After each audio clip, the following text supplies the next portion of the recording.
Sejam bem-vindos ao FinTouch, edição 2021. Se desenvolvendo no sentido de apoiar, de ajudar, de mão dadas com o regulador, de mão dadas com o sistema financeiro nacional.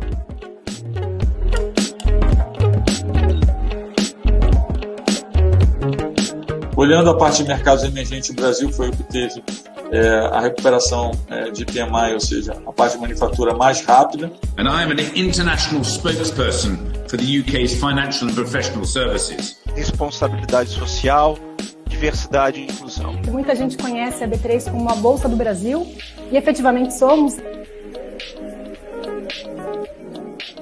Eu acabei de ter a nossa live aqui hackeada pela minha filha. O que eu queria falar hoje era sobre o Data Nubank, né, tecnologia e dados. Para continuar fazendo um trabalho que vise sempre a melhorar o mercado para investidores, para clientes.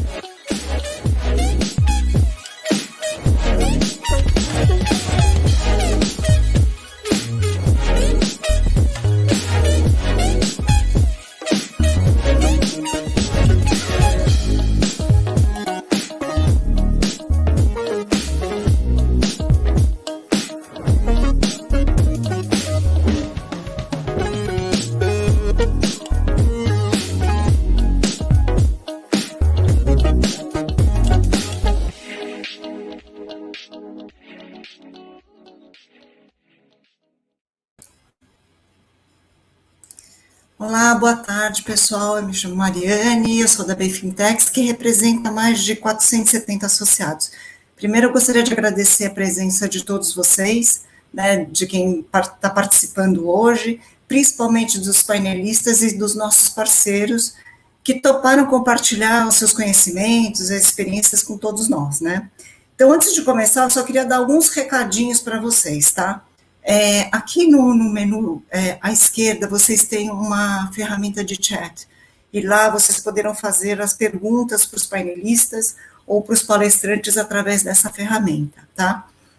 Uma outra coisa que eu acho que vocês poderiam contribuir muito para a associação em relação aos conteúdos relevantes, a melhor experiência para vocês, é que vocês respondam, por favor, nessa área do chat aqui, onde a gente colocou um form pinado já, sobre uma pesquisa em relação a este evento, tá bom? Então, acho que seria importante vocês olharem e responderem. Vai levar 30 segundinhos para fazer isso, não vai tomar muito seu tempo, que é muito importante. E mesmo nesse menu que vocês têm à sua direita, também tem uma ferramenta chamada Slido, está escrito Slido, né? Que também vai ajudar a gente a coletar seus feedbacks, suas sugestões, seus comentários, e, se possível, vocês podem deixar os nomes de vocês para que a gente possa saber quem, ou a gente possa até contactar depois, posteriormente ao evento, para entender um pouco desses recadinhos, tá? Bom, dando todos esses recados, todos os lembretes, a gente vai começar agora com o nosso evento. Eu espero que todos aproveitem, e também usem as ferramentas de chat, mais uma vez, para fazer suas perguntas. E o primeiro painel, que a gente vai começar agora, é sobre as iniciativas internacionais. A gente vai cobrir Reino Unido e outros países da Europa e da Ásia, com Christopher Wright, do Consulado Britânico, e do Bruno Diniz também, que ele é nosso parceiro e muito conhecido, ele é diretor da América do Sul da F-Data e Managing Partner da Spiralem, tá bom? Bruno, Christopher, boa tarde, obrigada pela presença de vocês, passo a palavra para vocês, tá bom? Obrigada. Olá, Mari, um prazer estar por aqui também, falando um pouco sobre esse tema, um tema que está super em voga. Eu acho que para esse debate, antes da gente iniciar, a gente vai ter uma rodada de bate-papo com o Christopher, eu vou subir uma apresentação que fala um pouquinho mais sobre isso, sobre como esse tema tem cada vez mais entrado dentro do assunto fintech de uma maneira geral. Só fazer aqui o meu compartilhamento de tela.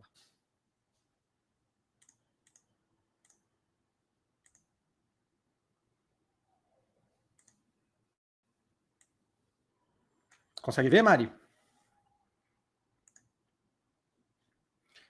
Maravilha. Então, pessoal, falando um pouco sobre o tema, a gente fala sobre ESG e também as questões ali relacionadas à sustentabilidade, green finance, né? Um tópico está sendo criado e cada vez mais ganhando destaque, que são as green fintechs e as sustainable fintechs, ou seja, vou poder explicar um pouquinho mais sobre esse assunto, mas é a gente ter cada vez mais um envolvimento da cena fintech com essa temática, né? Então, quando a gente vê a questão do ESG, né, da forma como ele tá tomando corpo, né, a gente está tendo um despertar de uma nova consciência no mercado. É um mercado que não olha só para o resultado financeiro, mas também se preocupa com os impactos sociais, os impactos de meio ambiente e as questões de governança, cada vez mais levado a sério pelas diferentes partes aí envolvidas no mercado. Então, a gente tem, obviamente... Bruno, só um minutinho, acho que a tua tela não está subindo aqui. Não subiu? Espera aí. Não. Deixa eu interromper e reiniciar, será? Acho que agora ela ia subir, peraí. Apareceu agora? Tá na tela? Não, por enquanto, para mim não subiu ainda. Não. Consegue confirmar para mim? Deixa eu ver se alguém... Ô, Bruno, backstage. a tela Oi? que você compartilhou é a tela aqui do nosso backstage. Então, talvez não esteja compartilhado a aba da tua apresentação. Então, pera um pouquinho. Me desculpe.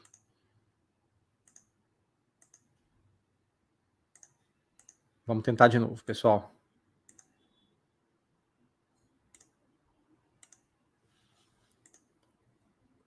Tá aparecendo para vocês? Alô?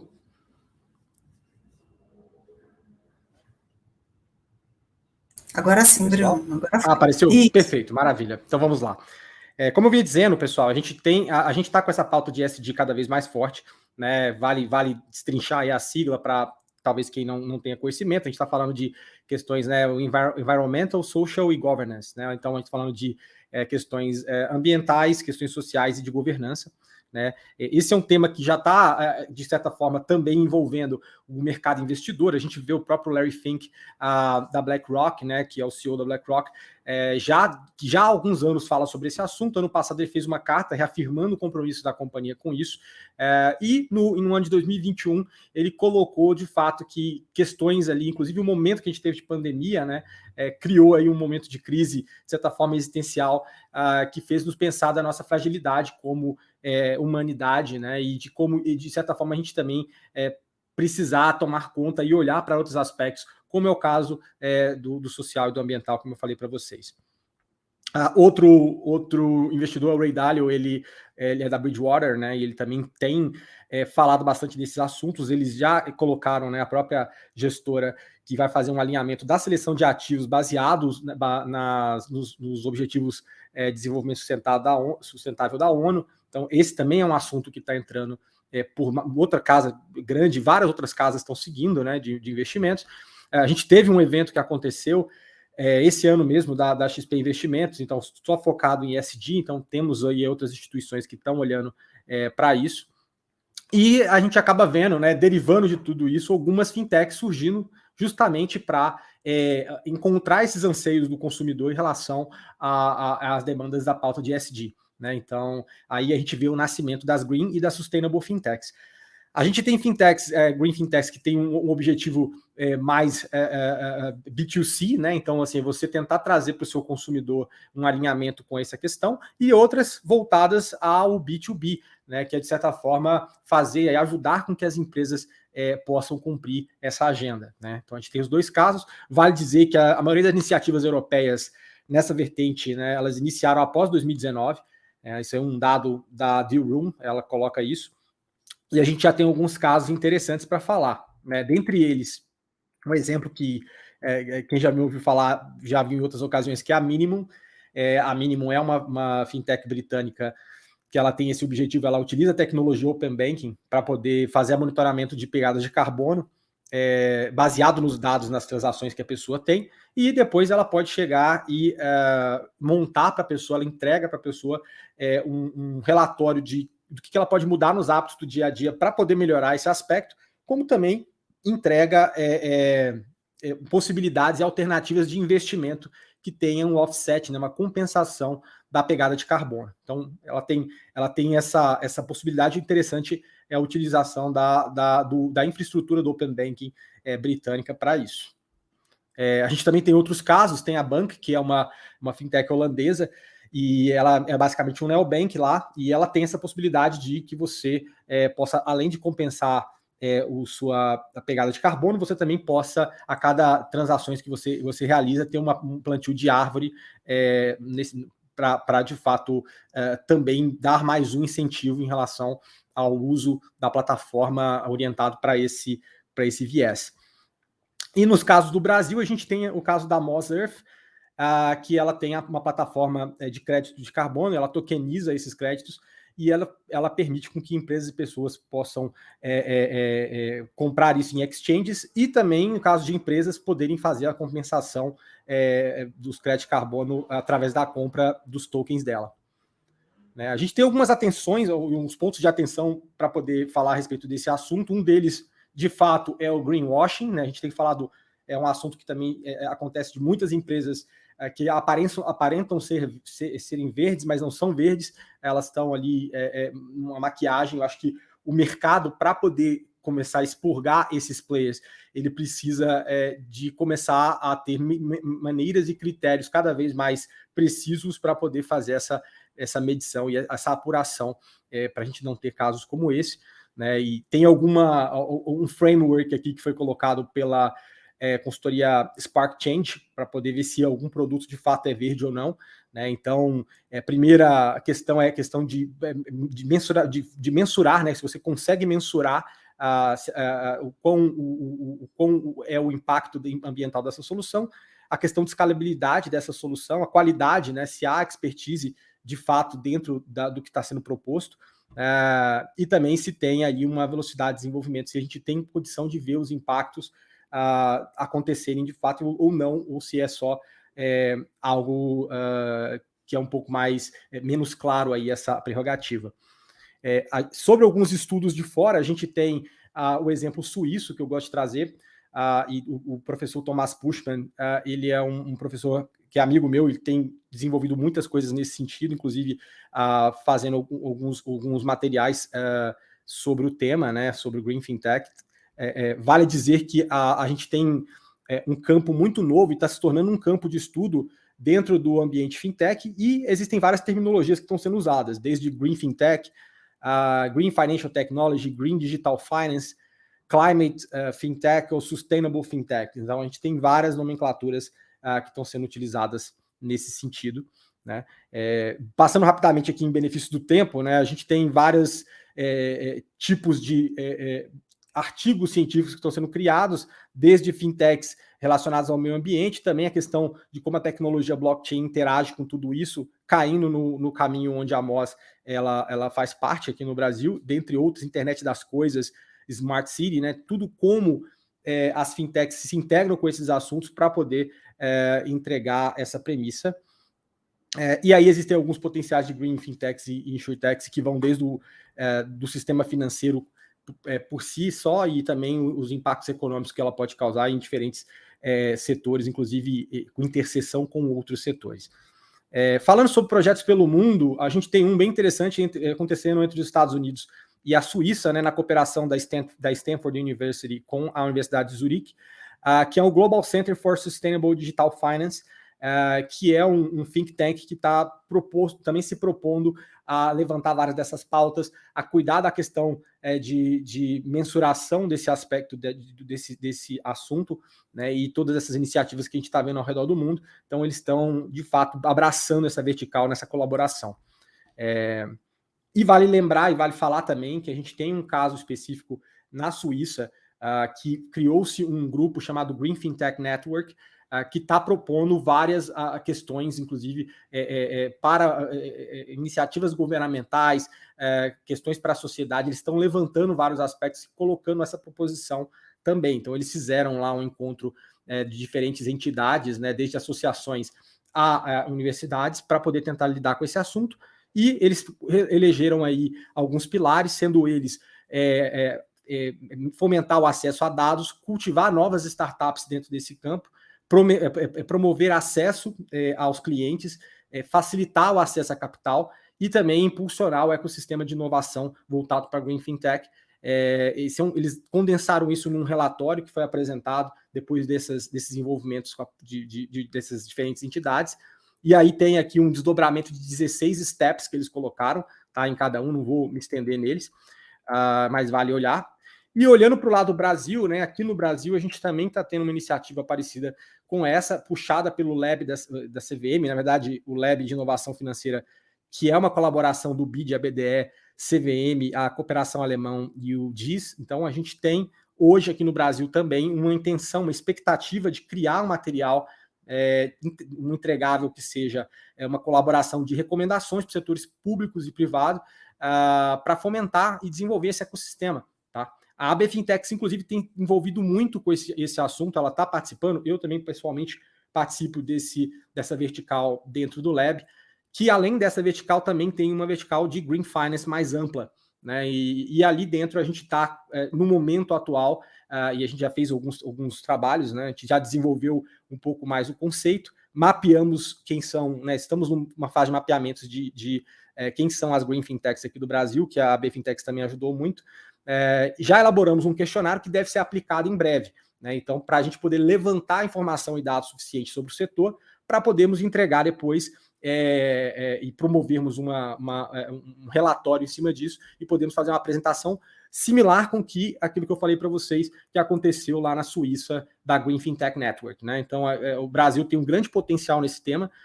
A gente é um país que obviamente, é supervisado pelo mundo, o mundo inteiro olha para a gente quando a gente fala de, principalmente, questões ambientais e sociais. Então, a ideia é que a gente tenha um entregável no final do dia sobre esse tema, né? Então, para fechar, pessoal, a gente está evoluindo em relação às práticas de ESG, né? E muito bom ver as fintechs também podendo ajudar a tangibilizar a visão e essa premissa da gente ter cada vez mais um ambiente financeiro mais justo, e também que consiga preservar o legado para gerações, principalmente quando a gente fala na seara ambiental, e que tenha aí uma representatividade quando a gente fala da questão de governança e boas práticas. Bom, agradeço, e eu acho que passo a bola agora para o Christopher. So Christopher, so that's the end of my presentation. Could you give an overview of what's going on in the UK? Sim, eu vou falar em português um pouco, mas com certeza. Mas primeiro quero agradecer o convite para a nossa participação no evento. É realmente um prazer estar aqui. Eu vou falar um pouco sobre as formas que o Reino Unido tem trabalhado sobre finanças verdes e a metodologia ESG. Falar também sobre o COP26, uma nova aliança de net zero do setor financeiro, chamada GFANZ. Então, desde os anos 2000, o país tem sido pioneiro em investimentos sustentáveis e em 2018, a Força-Tarefa de Green Finance, a Green Finance Task Force, foi criada para incentivar iniciativas de finanças verdes no Reino Unido, que recomenda a aceleração de investimentos em tecnologias limpas.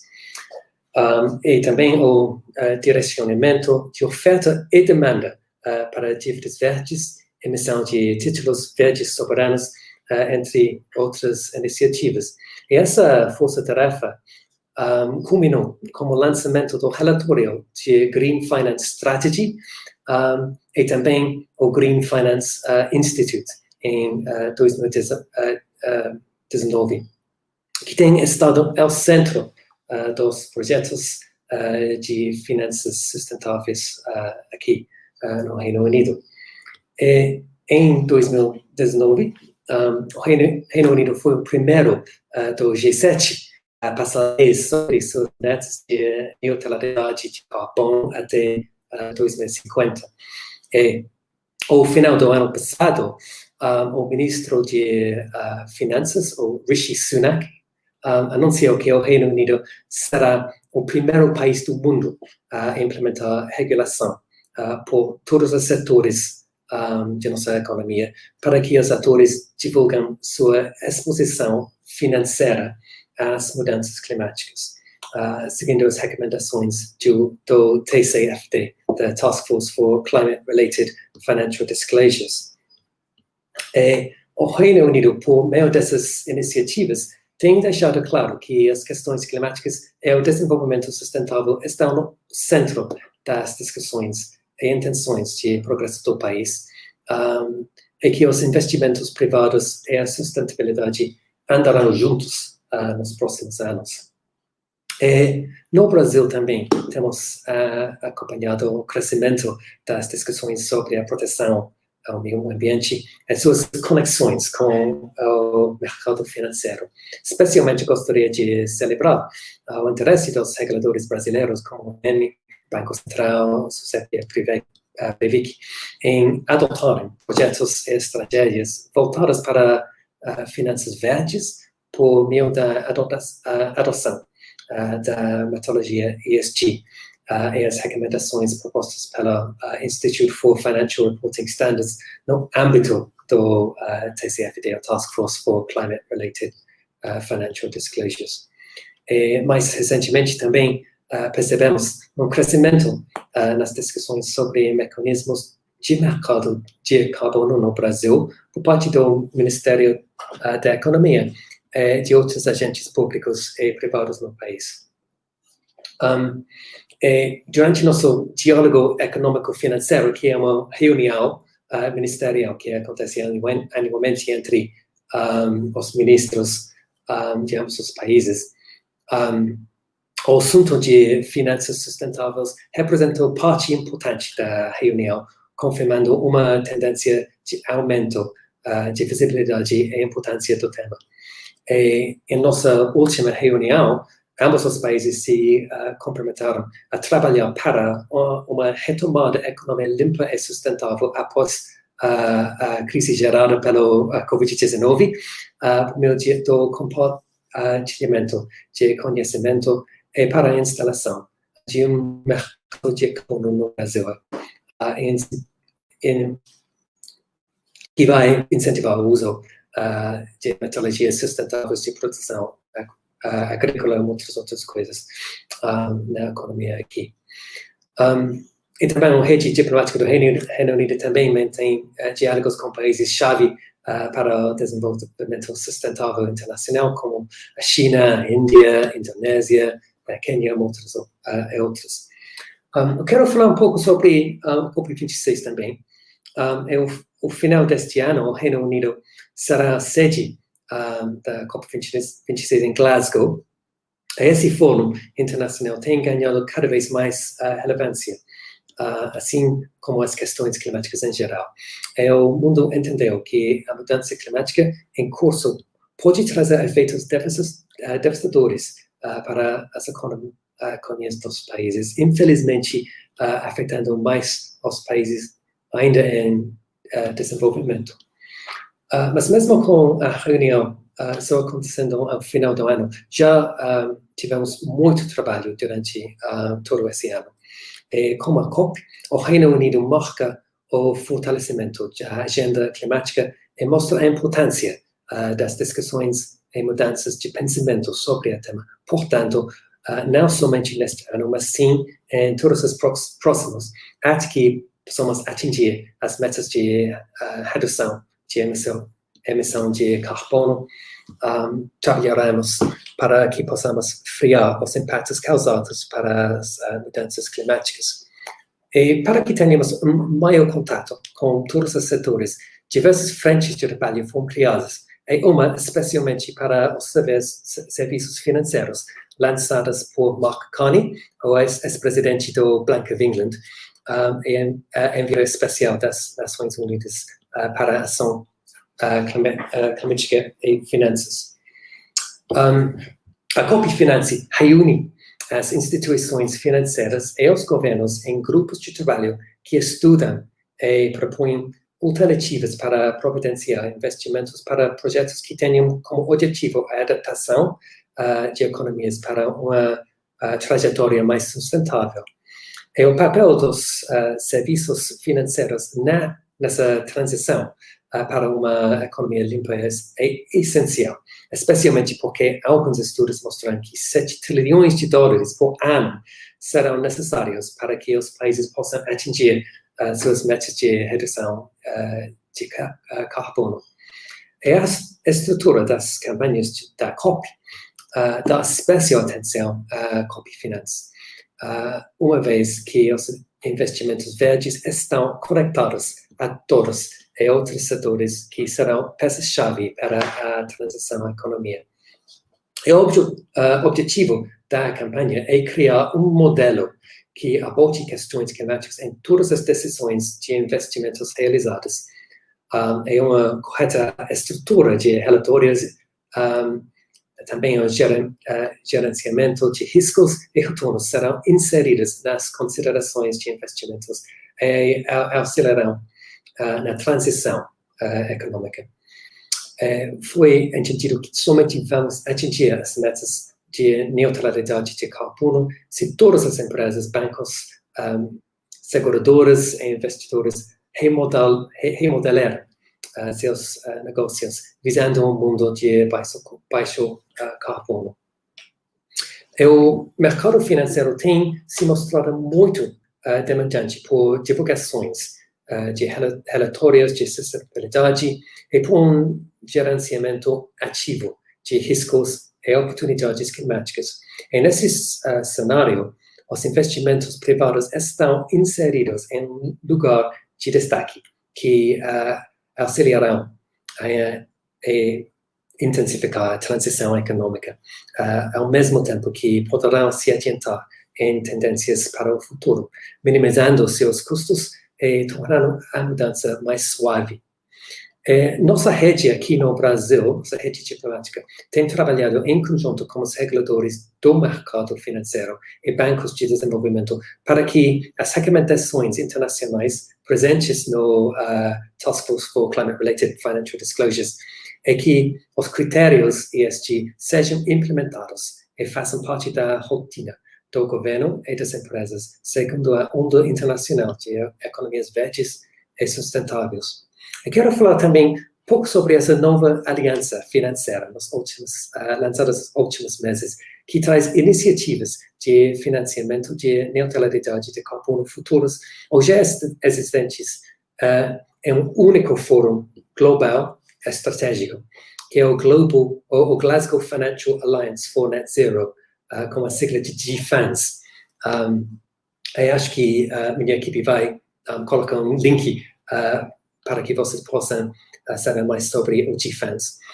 Mas essa aliança vai auxiliar na mobilização dos trilhões de dólares que serão necessários para a transição para uma economia neutra em carbono. E o GFANZ traz alianças que já estão consolidadas no mercado de redução de emissões, como o Net Zero Banking Alliance no setor bancário e também o Net Zero Insurance Alliance no setor de seguros. E ao trazer diversos atores ao centro das discussões sobre a neutralidade de carbono e a transição econômica necessária, a GFANZ vai servir como um catalisador de cooperações estratégicas e técnicas por todo o setor de serviços financeiros para auxiliar o setor privado em seus passos em direção a uma neutralidade de carbono. Gostaria de convidar todos a buscar pelo GFANZ, pelo link, e se unir às discussões presentes nele para que possam somar com suas análises e percepções, tornando assim as conversas ainda mais ricas e produtivas. E para finalizar, a visão sobre do Reino Unido sobre isso. Quero destacar aqui o 10-point plan para uma revolução industrial verde do primeiro-ministro Boris Johnson, que traz como um ponto importante o incentivo à inovação e à green finance, tendo como objetivo tornar o Reino Unido como um centro global das operações de green finance. Esse crescente interesse por políticas de sustentabilidade por governos, entidades privadas e filantrópicas representa um grande estímulo ao desenvolvimento de tecnologias e serviços por parte de fintechs que visam melhorar parâmetros ambientais e análises climáticas. Por parte de experiência britânica, temos fintechs atuando nas áreas de pesquisa ESG, mercados de carbono, asset management, fundos de pensão, segurança e certificações, gestão de dados, gestão de riscos climáticos, entre outros. O que mostra que hoje Londres é um dos maiores hubs, não sei como pronunciar assim em português, na oferta de Green Finance do mundo. E o regulador de serviços financeiros, o FCA, e o City of London também tem trabalhado cada vez mais para promover o trabalho das fintechs no ambiente sustentável. E nesse ano, lançaram o Digital Sandbox, que é uma iniciativa de aprimoramento dos projetos inovadores que vai ter nesse ano um foco em promover projetos de sustentabilidade e ESG. E as inscrições estão abertas a empresas de diferentes partes do globo. Estão convidadas a se inscrever.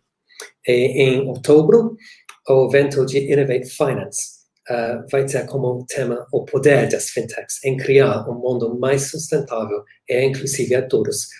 E acreditamos que seja uma plataforma importante para o compartilhamento de experiências, ganho de conhecimento e demonstração do papel importante que os fintechs possuem no novo mundo atual, nosso mundo atual.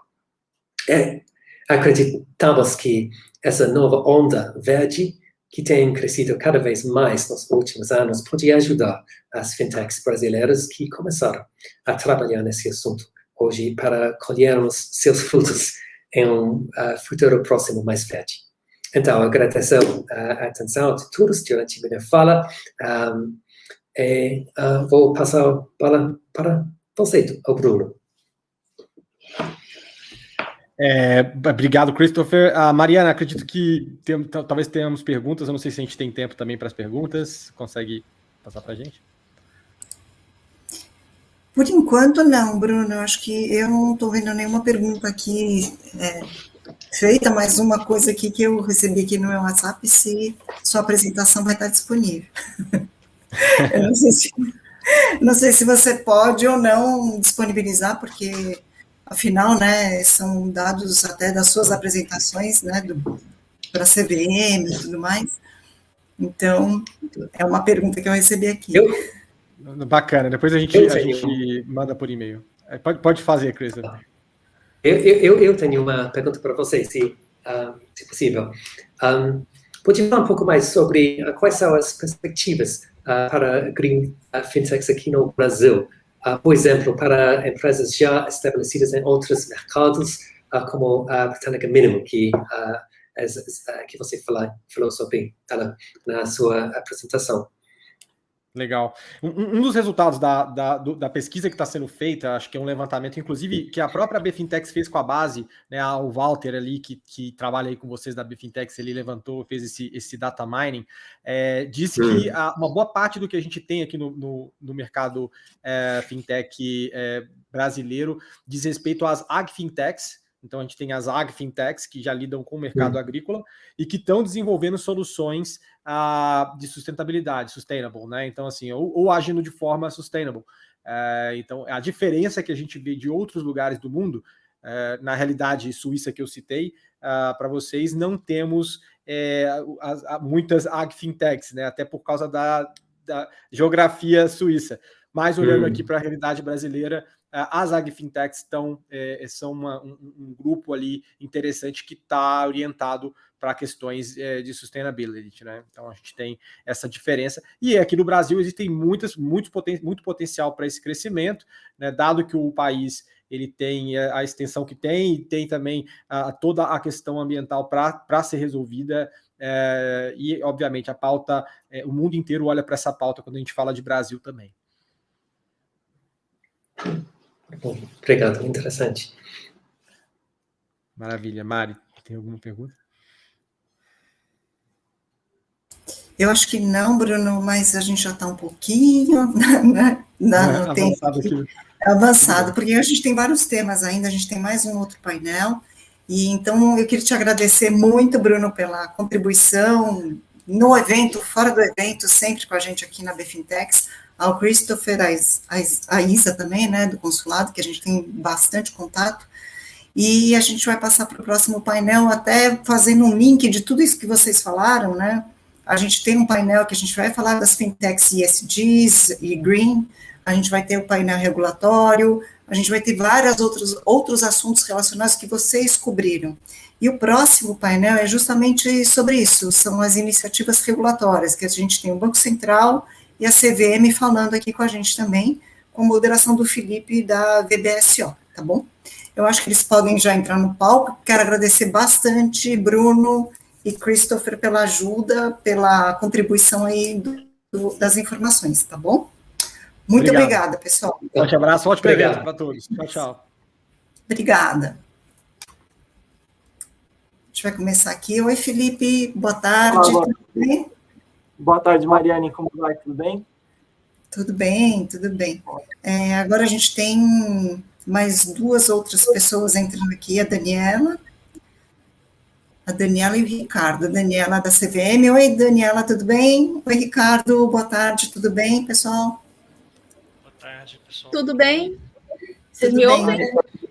Tudo bom, Daniela? Super. Obrigada. Eu vou deixar a palavra com vocês para vocês se apresentarem e o Felipe tomar a frente aí do painel, tá bom? Muito obrigada, tá, pela participação de vocês. Deixa conosco, Mariane, obrigado. Obrigada. Boa tarde, Daniela, Ricardo, tudo bom com vocês? Bom, vou pegar aqui o gancho do painel anterior, né, que foi exatamente assim, ele deu para a gente, tanto o Bruno quanto o Christopher deixaram na nossa mão a questão de olhar, bom, qual que é a regulamentação adequada para esse cenário, né? E é interessante que quando se pensa em regulamentação, muitas pessoas se deparam com uma situação, putz, agora é mais um problema, mais custos de transação e etc. E o que pode acontecer de fato é que a própria regulamentação pode fomentar o mercado e, de fato, diminuir os custos de transação em determinada situação, né? E imaginando todo esse contexto de finanças verdes e empresas de tecnologia, que tudo se desenvolve muito rápido, imagina, a gente, desde quando a gente tem discussões sobre sustentabilidade, né? Todas as conferências das Nações Unidas sobre o tema discutiram, enfim, até que chegamos a uma sigla ESG que todo mundo magicamente entenderam do que se trata e começaram, de certa forma, a aplicar, tendo em vista todo esse volume de dinheiro que foi alocado nesse tipo de financiamento, né? Até foi destacado pelo Bruno a questão da carta do Larry Fink, da BlackRock, e realmente aquilo foi assim, movimentou, porque na semana seguinte à carta dele, eu comecei a ver vários relatórios de sustentabilidade das empresas aparecendo assim no LinkedIn, à torta e à direita, né? Bom, e aí a gente se depara com alguns problemas nesse momento, né? Bom, se a gente começar a financiar todo mundo que se diz verde,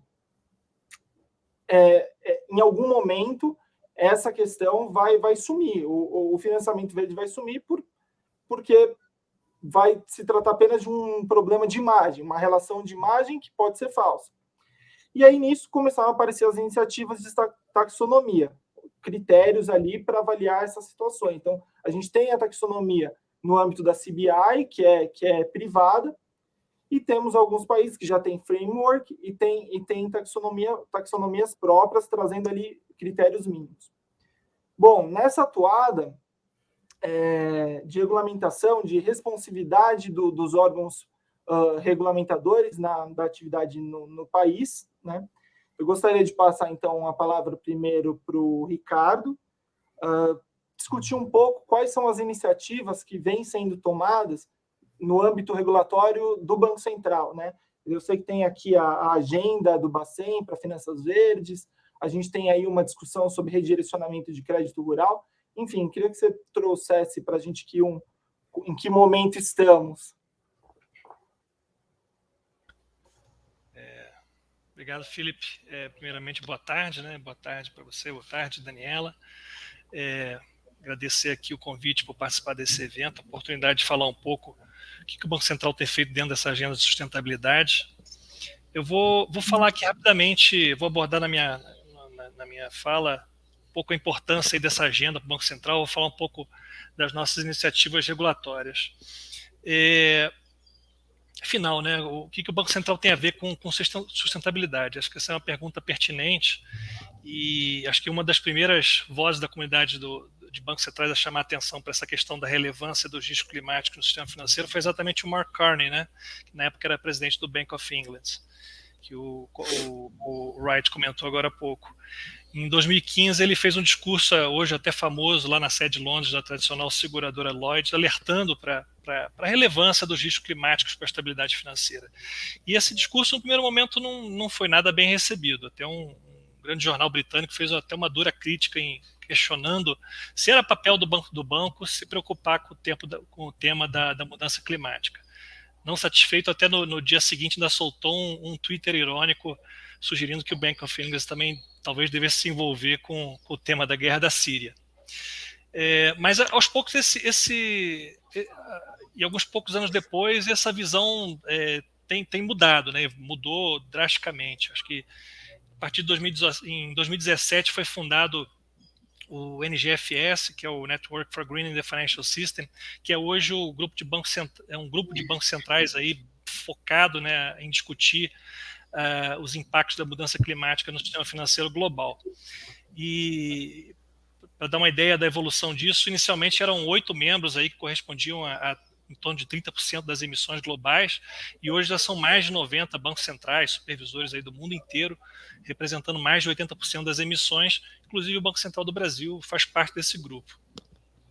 Sem dúvida, a pandemia do Covid também ajudou aí a incentivar o aumento dessa adesão de bancos centrais, na medida que existe uma percepção cada vez mais clara de que a pandemia também está relacionada com a mudança climática, com a perda de biodiversidade e, principalmente, que eventos disruptivos como esse possuem alto potencial aí de desencadear crises sistemicamente severas, né? Então, no ano passado, por exemplo, com a pandemia, a gente teve uma queda de 7% nas emissões de gases de efeito estufa no mundo inteiro, e isso é mais ou menos o que os cientistas dizem que a gente tem que reduzir todos os anos até 2030, se a gente quiser de fato manter o aumento da temperatura abaixo de 1,5 graus centígrado. Então isso dá a dimensão do desafio que a gente tem pela frente, e essa década ela é crucial, né? Então, enfrentar esse desafio aí da mudança climática vai exigir a ação de todos, dos governos, dos legisladores, dos bancos centrais e da sociedade como um todo, de forma geral. Então, o mundo está passando por uma mudança estrutural desafiadora decorrente dessas mudanças do clima, das mudanças do clima, do processo de transição para uma economia de mais baixo carbono, né? E o papel dos bancos centrais nesse processo é garantir que o setor financeiro está pronto para não apenas financiar esse processo, mas também gerenciar adequadamente aí os riscos envolvidos nessa mudança para suas políticas e a estabilidade do sistema financeiro. Então, em resumo, os bancos centrais têm 3 papéis importantes aí a cumprir em relação a esse tema. Primeiro, ajudar na conscientização sobre os potenciais riscos decorrentes dessas mudanças, né? Segundo, assegurar que o sistema financeiro esteja preparado para gerenciar adequadamente esses riscos e, por fim, dar transparência não apenas aos riscos, mas também às oportunidades decorrentes desse processo, para que as potenciais consequências negativas geradas por algumas atividades fiquem mais claras, sejam adequadamente precificadas e haja uma disciplina de mercado aí na concessão do crédito e na alocação do capital. Enfim, e o Banco Central tem atuado exatamente dessa forma, né? No aspecto da conscientização, a gente, no ano passado, vai fazer 1 ano agora, a gente anunciou a inclusão do pilar de sustentabilidade na nossa agenda institucional, a agenda BC-RESH, E eu acho que só isso já foi suficiente para acender uma luz amarela ali no sistema financeiro para o tema, e as instituições financeiras estão, sem dúvida, mais atentas a esse aspecto da sustentabilidade na forma como conduzem seus negócios, enfim. E na mesma linha, o Banco Central colocou no primeiro trimestre 3 consultas públicas que lidam exatamente com os outros 2 pontos, né? Essa melhor gerenciamento de riscos sociais, ambientais e climáticos pelas instituições financeiras e uma maior transparência sobre os riscos e as oportunidades relacionadas a esses temas.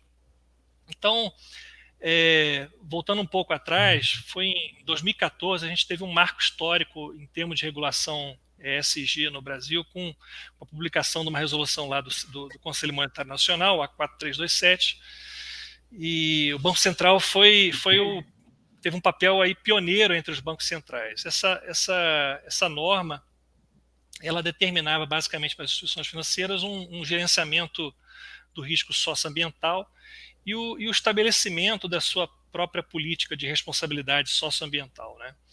Então, o que a gente lançou há alguns meses foi uma consulta pública propondo o aperfeiçoamento dessa norma. Então, nessa proposta de aprimoramento normativo, ela está ancorada em basicamente 3 objetivos. Primeiro, manter essa vanguarda brasileira no tratamento dos aspectos sociais e ambientais, mas também incluir de forma mais explícita a ótica climática, né?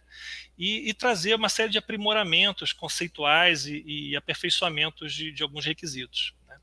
Então, essa consulta pública ela envolveu basicamente 2 iniciativas regulamentares. Assim. Ela tem uma ótica no foco, né, na questão do gerenciamento de risco socioambiental e climático e na política de responsabilidade socioambiental e climática. Então, sobre esse aspecto do gerenciamento de risco, nós estamos incluindo o aspecto climático, né, e criando uma seção específica ali dentro da norma que trata do gerenciamento integrado de riscos para tratar o risco social, o risco ambiental, o risco climático, com os mesmos requisitos gerais que já são aplicáveis aí aos outros riscos mais tradicionais do sistema bancário, né, o risco de crédito, de mercado, operacional, liquidez, por aí vai. E tudo isso mantendo um princípio da proporcionalidade, que era uma característica que já existia desde lá da norma de 2014. Então, os requerimentos são mais exigentes para aquelas instituições que são maiores e mais complexas. Isso é importante.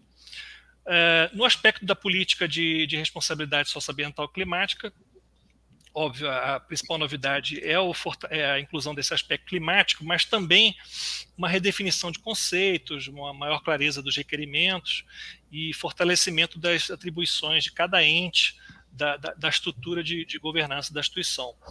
Essa política nada mais é do que um conjunto de princípios e diretrizes de natureza social, ambiental, climática, que são estabelecidos, importante, pela própria instituição e que vão orientar a condução, a forma de conduzir as suas atividades, o seu relacionamento com as diversas partes interessadas. Além disso, a instituição financeira ela fica obrigada a divulgar essa política, as ações que estão sendo implementadas, ações positivas que estão sendo implementadas para atingir os objetivos definidos nessa política, e os critérios isso é importante, os critérios de avaliação dessas ações quanto à sua efetividade. A segunda consulta pública que a gente colocou, que se vem complementar com a consulta pública anterior, e até de novo, o Christopher comentou na fala dele, a gente está propondo, inspirado aí nas recomendações da TCFD, que é essa Task Force for Climate-Related Financial Disclosure, a gente está propondo aí novos requisitos de transparência para as instituições financeiras em relação aos riscos e as oportunidades aí relacionadas aos aspectos sociais, ambientais e climáticos. Sem dúvida, a gente está inovando porque a gente está indo além da dimensão meramente climática dessas recomendações da TCFD, e incluindo a questão também dos aspectos sociais e ambientais. E por último,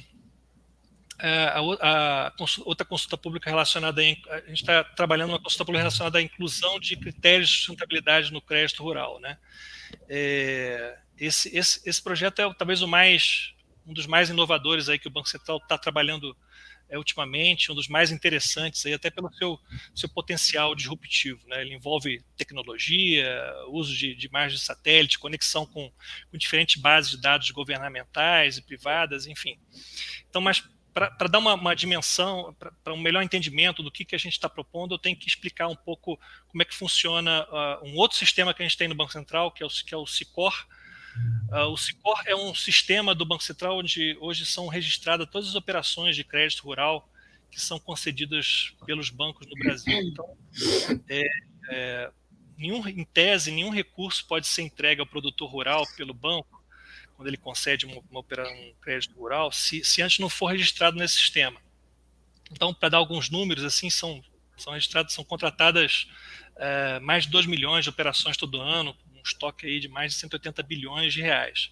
Então, toda vez que a operação entra no sistema, é registrada no sistema, são coletadas ali informações em mais de 270 campos diferentes que passam por mais de 1.300 críticas, checagens, cruzamentos diferentes, né? Então, esse sistema ele vai muito além de outros birôs de crédito típicos, né? Porque ele tem muito mais informação do que meramente as informações financeiras do contrato. A gente tem outro sistema de crédito no Banco Central chamado SR, talvez vocês conheçam, que registra todas as operações concedidas dentro do sistema financeiro nacional, né? Esse outro sistema ele é focado na questão do crédito rural e vem desse histórico, né, do crédito rural, que tem direcionamento, que tem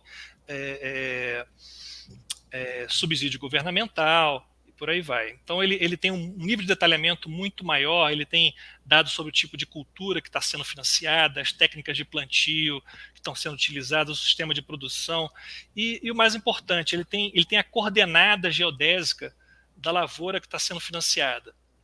Então, a nossa intenção é transformar o SICOR num birô de crédito sustentável. E a gente vai fazer isso por meio de duas principais iniciativas. Primeiro, como eu tinha comentado, incorporando no sistema novos campos, né, com características sustentáveis, identificando aqueles que já existiam dentro do sistema, dentro daqueles 270 que eu já tinha comentado, e integrando o sistema com várias bases de dados aí que estão espalhadas em diversos entes do governo, por exemplo, informação do IBAMA, do INCRA, do Serviço Florestal Brasileiro, da Agência Nacional de Águas e por aí vai. Isso vai permitir, então, a gente verificar, primeiro, automaticamente a conformidade dessas operações de crédito rural com as normas e legislações, ajudar as instituições financeiras a gerenciar melhor a sua exposição aos riscos sociais, ambientais e climáticos, e ainda ajudar a evidenciar aquelas operações que possuem características de sustentabilidade. Vale aqui enfatizar que o objetivo do Biro é contribuir para a mitigação de risco financeiro. O Biro não tem objetivo de forma alguma criar qualquer tipo de restrição à concessão do crédito rural. O objetivo dele é funcionar como uma segunda linha de defesa que vai facilitar ali o cumprimento das instituições financeiras das exigências legais e infralegais que já estão em vigor. E essa integração de bases de dados governamentais vai ajudar a aprimorar esses processos de concessão do crédito rural. E, por último, os parâmetros de sustentabilidade, eles vão ajudar a diminuir a assimetria de informação e evidenciar aquelas operações que têm características sustentáveis. Acho que tem uma funcionalidade bacana desse birô, é que ele vai nascer dentro de uma lógica semelhante ao Open Banking, né? No sentido de que todas as informações do crédito que estão registradas nesse sistema, elas pertencem, no final do dia, elas pertencem ao tomador daquele crédito. Então, isso significa que, se ele autorizar, ele vai poder compartilhar aquela informação com quem ele quiser. Então, por exemplo, ele pode compartilhar com uma outra instituição financeira, que o produtor queira buscar um crédito mais barato, porque aquela outra instituição financeira está oferecendo uma taxa melhor para uma operação que tem características sustentáveis. A gente acha que vai facilitar e baratear os processos de due diligence de certificadoras de ativos verdes. ou uma agência de rating, pode compartilhar isso com uma agrotech, com um fornecedor, ou mesmo com um grande cliente estrangeiro, por exemplo, preocupado em comprar produtos que tenham aí características sustentáveis, e por aí vai. Acho que vão surgir aí vários usos interessantes aí com a disponibilização dessas informações. Então a gente acha que o Bureau vai trazer várias externalidades aí positivas para a agricultura brasileira, né, que já é bastante sustentável, e ajudar bastante aí no desenvolvimento das finanças verdes. Vou parar por aqui, que eu acho que eu já falei demais. Obrigado aí. Excelente, Ricardo. Realmente foi muito boa a sua contribuição. Você trouxe aqui pontos importantíssimos, né? Então, você falou em proporcionalidade, você falou em transparência, né? E como isso seria... como as iniciativas do Banco Central se relacionam com esses dois pontos, que traria, no final das contas, segurança jurídica, né? E uma verificação de uma forma muito mais rápida, muito mais fácil pelas instituições financeiras. E aí, quando a gente fala em fintechs, essas poderiam fazer a integração muito rapidamente. Um exemplo é sensoriamento remoto, né, para verificação, que, enfim, é uma adequação que, para certas concessões de crédito, é obrigatória. Enfim, muito obrigado, Ricardo. Eu vou passar a palavra agora para a Daniela, para falar um pouco sobre as iniciativas no âmbito da CVM. Inclusive, aqui, gostaria também de informar quem está assistindo, que a Daniela ela é também a líder do grupo de taxonomia do Lab, né? E, enfim, acho que ela pode falar bastante sobre esse tema. Bom, boa tarde. Boa tarde. Obrigada, Felipe. Vocês me ouvem bem? Então, perfeito. Boa tarde a todos e todas. Queria começar aqui agradecendo o convite, a CVM, né, aí pela BFintex, a pessoa da Mariane, dizer que a gente está muito feliz de estar aqui compartilhando, né, esse painel com esse tema super interessante aqui com os colegas, o Ricardo Harris do Bacen, você, Felipe, da VBSO. Então, agradeço a todos. Um breve disclaimer aqui, acho que minhas opiniões são pessoais, né, não necessariamente refletem a da CVM, mas acho que é interessante acho que todos os painéis, né, o painel anterior e a fala do Ricardo também, eu acho que a gente vai montando os bloquinhos aqui, né, para onde encaixar, né, a ESG, regulamentação, papel de regulador e fintechs, né? Eu acho que a gente consegue, ao final desse evento aqui, montar um bom quebra-cabeça com muitas peças interessantes. Acho que, assim, existe todo esse movimento que já foi falado, né, de multiplicação, né, das questões ASG, e aí, assim, acho que no mercado bancário até tem um movimento anterior, né? O Ricardo colocou da política até de 2014 e até normativos anteriores, né? Mas acho que no mercado de capitais a gente tem um marco maior que a partir de 2015, né? A gente percebe um movimento muito forte de recrudescimento dessa parte ESG, né, especialmente porque a gente teve, né, a divulgação pela ONU dos ODS, né, os Objetivos de Desenvolvimento Sustentável, aí, visando redução da pobreza, das desigualdades, diminuição da poluição e melhor ambiente de cidadão, de infraestrutura e de meio ambiente para todos. Né? E também no mesmo ano, 2015, o Acordo de Paris, né, em que os países se comprometem com as metas climáticas para enfrentar aí os desafios, os efeitos adversos oriundos das mudanças climáticas. Então, ali, a partir de então, a gente vê, né, observa um aumento maior de produtos, de instrumentos inovadores, né, os próprios títulos verdes começam a ter um boom a partir, né, de 2016 ali. Então, a gente vê essa criatividade, o mercado aparecendo ali, clube de investidores, né? Foi mencionado já a carta do Larry Fink, né? E a gente vê cada vez mais esses pools, esses clusters de investidores responsáveis, e aí a gente tem um movimento muito grande, e até porque com os ODS, as metas climáticas dos ODS, se entende que há uma necessidade muito volumosa de recursos para a gente realmente combater esses desafios globais.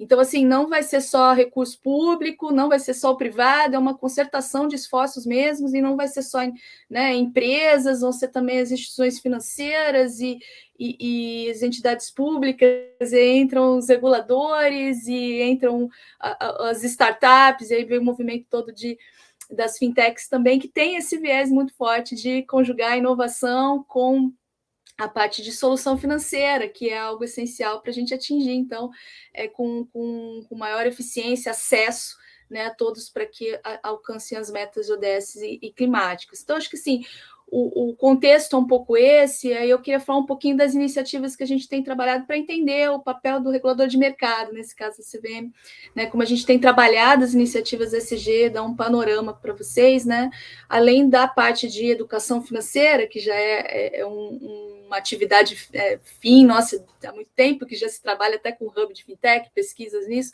Na parte ESG, a gente vem fomentando esse aspecto de finanças sustentáveis também. Até o ano passado a gente lançou uma série para investidor de varejo, sobre o tema, tem lives, enfim, todo um conteúdo educacional. Tem um aspecto também importante dessas iniciativas internacionais, né? O Ricardo mencionou o NGFS, a gente dentro, né, da CVM, como parte da IOSCO, que é um standard setter das CVMs do mundo, né, vamos dizer assim, uma associação internacional que cuida dessas temáticas, tem feito uma força-tarefa em sustentabilidade com várias frentes para estudar todas essas tendências, até que você mencionou, né, Felipe, né, a proliferação de frameworks, né, então isso tem, como isso se interconecta com fluxo internacional, global de capitais. Então, a IOSCO até soltou recentemente alguns relatórios, até consultas públicas, de como orientar o mercado, né, em temas, por exemplo, como disclosure, transparência dos emissores, né, que muitas vezes reportam de maneira diferente e não há uma consistência e convergência nos dados para serem interpretados por parte dos investidores. Então, tem todo um aspecto de fomentar até a parte contábil, né, para que ela tenha algum estándar, alguma convergência, como a associação da própria fundação da UFRS, para tratar desse tema de sustentabilidade também, a parte de como os gestores de ativos cuidam disso, como dão transparência na sua integração de gestão de riscos, no seu portfólio, nos seus produtos criados, né, para o mercado, os produtos, os fundos rotulados. Então, tem todo um processo até de entender também as metodologias de risco ASG, né, que também se proliferam, como são essas metodologias, como elas se concebem no mercado. Então, tudo isso é um movimento, uma tendência muito forte, muito recente, que a USP tem trabalhado, e a gente, na CVM, tem acompanhado também, com especial atenção à parte de educação financeira e proteção ao investidor. A gente tem uma parte regulatória que eu diria estrito sensu, né? E aí vou comentar também as consultas públicas que a gente tem lá na Superintendência de Desenvolvimento de Mercado, que 3 recentes sobre esse tema ESG, uma primeira focada na formulação do formulário de referência, né, que é divulgado pelas companhias abertas, né, no âmbito da Instrução 480. Ela já trazia a necessidade de disclosure de aspectos socioambientais, mas com a recente consulta pública houve oportunidade de propor alguns avanços, como, por exemplo, a incorporação dos fatores de risco climáticos também, e a parte de inclusão, né, de gênero, diversidade no conselho das companhias e também no seu corpo funcional, gênero e diversidade étnico-racial, por exemplo. Alguns dos exemplos que foram propostos ali no edital de audiência pública, né? A gente não tem a finalização disso, já recebemos as propostas, né, da sociedade, mas ainda é algo que vai passar para o nosso colegiado, né? Mas na proposta já continha esses avanços. Também outra que lida com transparência, outra consulta pública, né, no âmbito da reformulação da norma de ofertas públicas, né, na 400 e a 476, a gente também ali, como esse movimento todo de títulos verdes, sustentáveis, sociais, a gente também fez uma proposta de inclusão de alguns requisitos mínimos que sejam divulgados nos prospectos de ofertas para esses títulos temáticos, né? Então, de modo a ter algum parâmetro, alguma consistência ali em todas as informações que venham regulatórias para o mercado, para o investidor. E aí, a gente está falando de emissão de debêntures, né, verdes, sociais e CRIs, CRAS. Também a gente está no processo, né, de revisão desse normativo, ainda não finalizou. Tem também no âmbito dos fundos, revisão das normas de fundos de investimentos, também uma primeira proposta aí de uma rotulagem, né, para um fundo socioambiental, que seria um FDIC, né, um Fundo de Investimento em Direito Creditório Socioambiental, também com alguns certos parâmetros, que também seria um jeito de fomentar, né, a transparência. Ela é importante para dar alocar melhor o capital, dar maior eficiência. E também na rotulagem também a gente consegue estimular também que produtos sejam desenvolvidos com esse foco, essa temática. E, por fim, queria falar um pouquinho, que já foi falado até no painel anterior também, de uma outra atuação da CVM, que é na gestão do Laboratório de Inovação Financeira, né? A CVM, com o BID e a BDE, em 2017, pôde criar, né, essas 3 entidades criaram esse laboratório. Em 2019 se juntou a Agência de Cooperação Alemã, a GIZ, então somos 4 gestores do laboratório, que é uma iniciativa multi-stakeholder, com uma pluralidade enorme de atores, mais de 260 instituições representativas, mais de 900 pessoas participantes, todas voluntárias, no sentido de promover as finanças sustentáveis, né, e soluções inovadoras para desenvolvimento do alcance dos ODS, das metas climáticas. Hoje o Lab é bem grande, ele tem vários grupos de trabalho, né, o grupo de trabalho de finanças verdes trata de todas as temáticas novas aí que estão surgindo, de mercado de carbono, de discussões sobre disseminação de conhecimento de taxonomia, produtos financeiros inovadores, energia renovável, saneamento, agricultura sustentável. A gente também tem um GT de impacto, né, de soluções de impacto, e que já tratou de disseminação também de crowdfunding, por exemplo, que é outra possibilidade interessante, né, no universo de pequenas empresas, startups. Tem um GT de gestão de riscos, a ESG e transparência, e também temos como integrar a gestão de riscos, porque a gente está falando de uma agenda de riscos, também de oportunidades, né, na parte climática, social, integração nas decisões de investimento. E também, por fim, o GT dos fintechs, né, que acho que já foi mencionado no painel anterior, e realmente a gente tem ali uma oportunidade de promover, né, como em várias frentes, mas destacaria, né, na parte regulatória, que eu acho que assim, tem o tal do RegTech, né, a possibilidade de as fintechs, né, auxiliarem mecanismos de aprimoramento da parte regulatória, de acompanhamento, de gestão, da supervisão, auxílio nesses pontos. Acho que a inovação é super importante para ter a rastreabilidade das questões de simplificação, diminuição de custos. Então, acho que tem discussões lá, e isso tudo se imbrica com a parte ASG também. Até, por exemplo, Sandbox teve disseminação lá. Eu acho que hoje todos os reguladores acabam tendo essas iniciativas, né? E acho que o Lab também disseminou bastante, foi muito parceiro, né, até nesse GT de fintechs.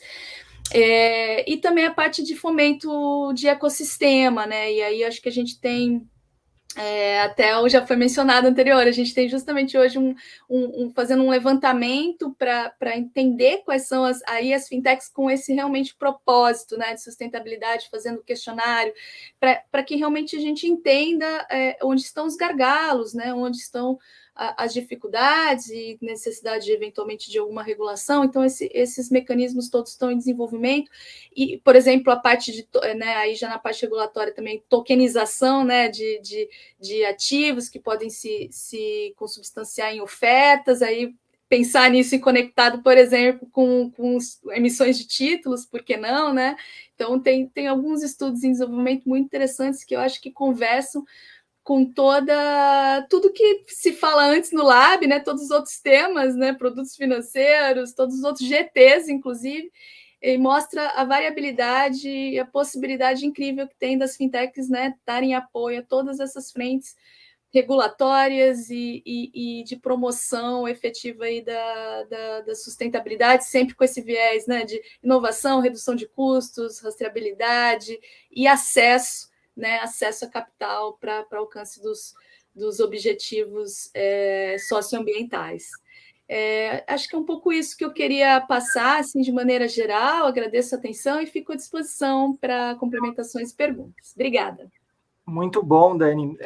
Realmente, a gente está no momento de que a gente está montando os mercados, né?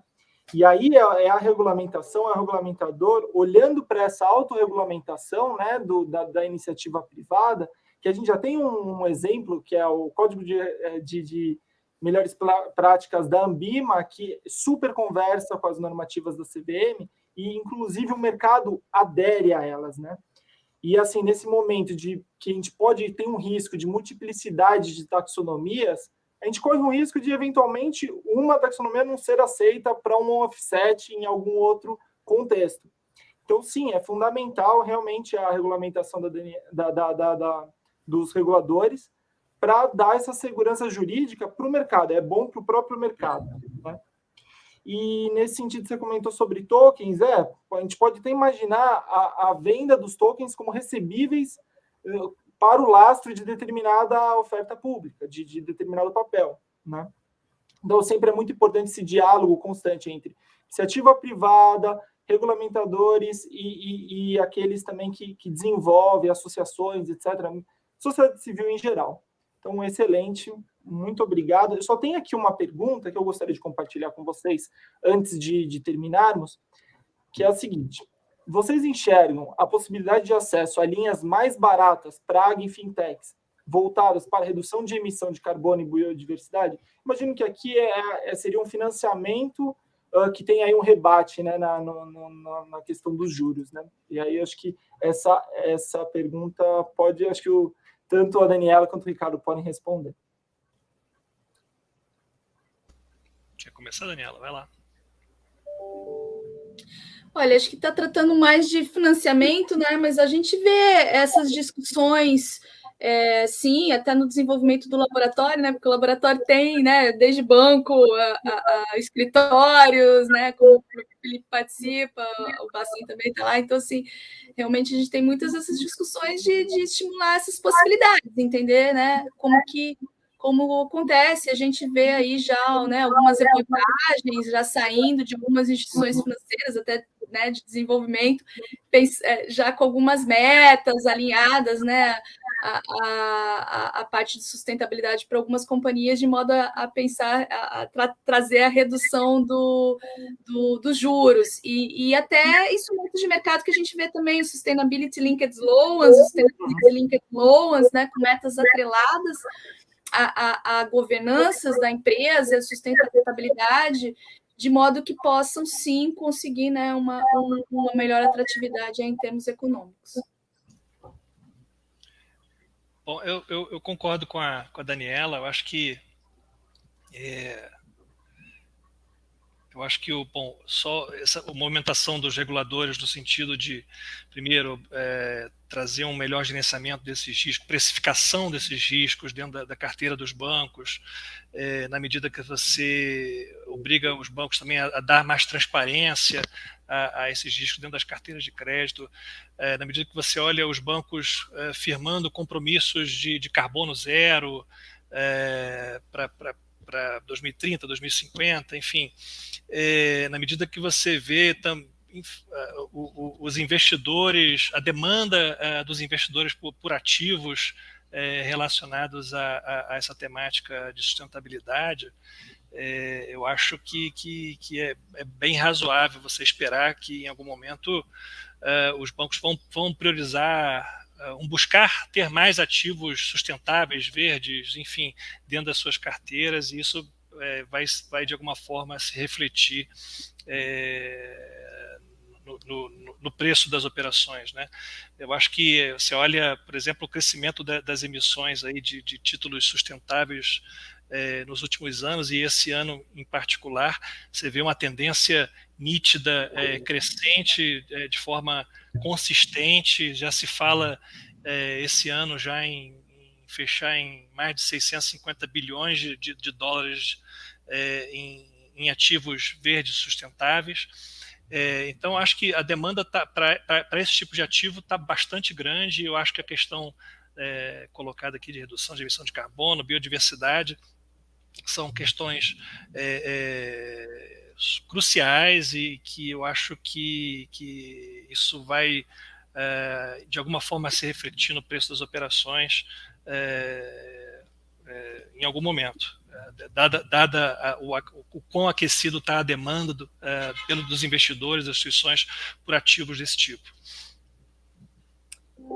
Ótimo, Ricardo, Daniela. Eu acho que com isso a gente termina o nosso painel. Já acho que atingimos aqui o nosso horário, então chamo a Mariane para, enfim, passo a palavra também. Muito obrigado, Daniela. Muito obrigado, Ricardo. Boa tarde. Gente, muito obrigada, Daniela, Ricardo. Eu acho que a gente tem aí uma agenda, né, com vocês também, tanto pelo Lift, quanto pela Agenda Hash, quanto pela CVM, com o Lab e tudo mais, que a gente está fazendo alguns esforços juntos. A gente recebeu mais uma perguntinha, não sei se vai dar tempo para responder. Perguntaram o seguinte: a regulação de ativos tokenizados verdes também está na agenda da CVM? Será que você pode responder rapidinho aí, CVM, a Daniela, por favor?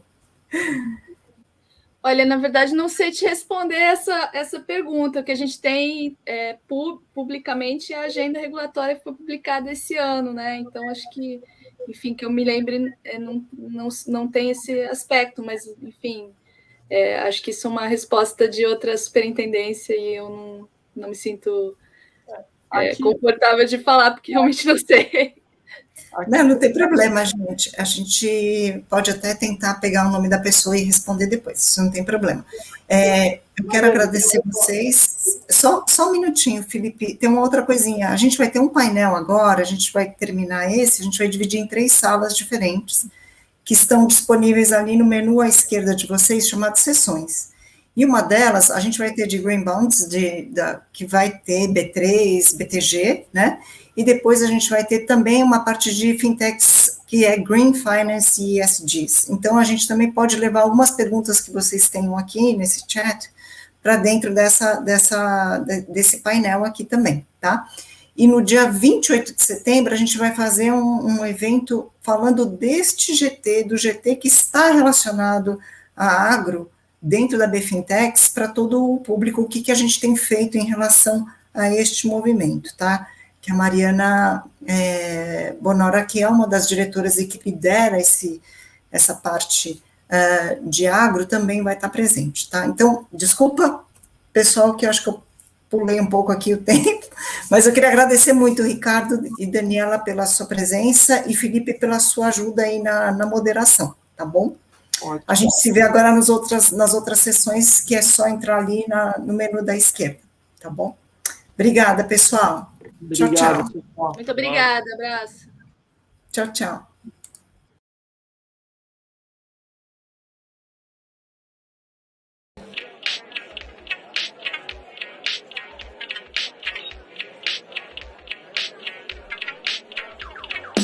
Sejam bem-vindos ao FinTouch, edição 2021.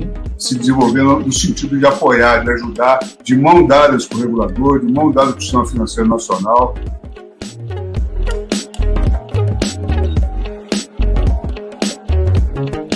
Olhando a parte de mercados emergentes, o Brasil foi o que teve a recuperação de PMI, ou seja, a parte de manufatura mais rápida. And I am an international spokesperson for the UK's financial and professional services. Responsabilidade social, diversidade e inclusão. Muita gente conhece a B3 como a Bolsa do Brasil, e efetivamente somos. Eu acabei de ter a nossa live aqui hackeada pela minha filha. O que eu queria falar hoje era sobre o Data Nubank, né, tecnologia e dados. Para continuar fazendo um trabalho que vise sempre a melhorar o mercado para investidores, para clientes.